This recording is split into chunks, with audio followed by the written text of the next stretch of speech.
কালি যেহেতু গৈছিলোঁ silk keratin treatment ল'লোঁ আৰু আজি কিবা কিবি অলপ বাকী থাকি গ'ল সেইখিনি কৰিবলৈ আজি আহিলোঁ।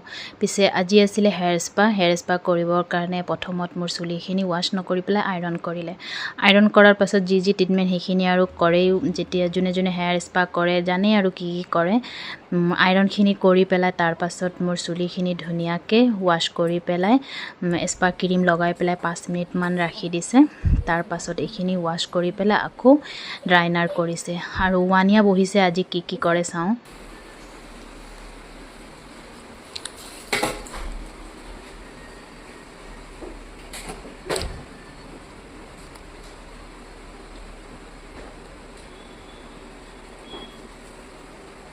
কালি কি ধুনীয়া তুমি হেয়াৰ ৱাছ কৰি পেলাই চুলিখিনি কাটিব পাৰিলা হয়, কেলৈ নাই কাটা?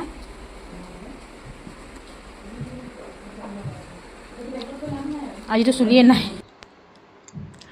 আৰু কালি ৱানিয়া কৰিব দিয়া নাই, চুলিখিনি ধুনীয়াকৈ কাটিব দিয়া নাই। তাইৰ বেবী দাদীয়ে তাইক যিখিনি পাৰিছে কৰি দিছে, নিদিয়ে বহুত কান্দে উৎপাত কৰে। ইয়াতো আজি সিহঁতে মেচিনটো লগাবই দিয়া নাই, কষ্ট মষ্ট কৰি অলপ ফিনিচিং আনিলে। তাৰ পাছত আৰু মোৰ চুলিৰ ফাইনেল লুকটো আপোনালোকক কেনেকুৱা লাগিছে জনাবলৈ নাপাহৰিব।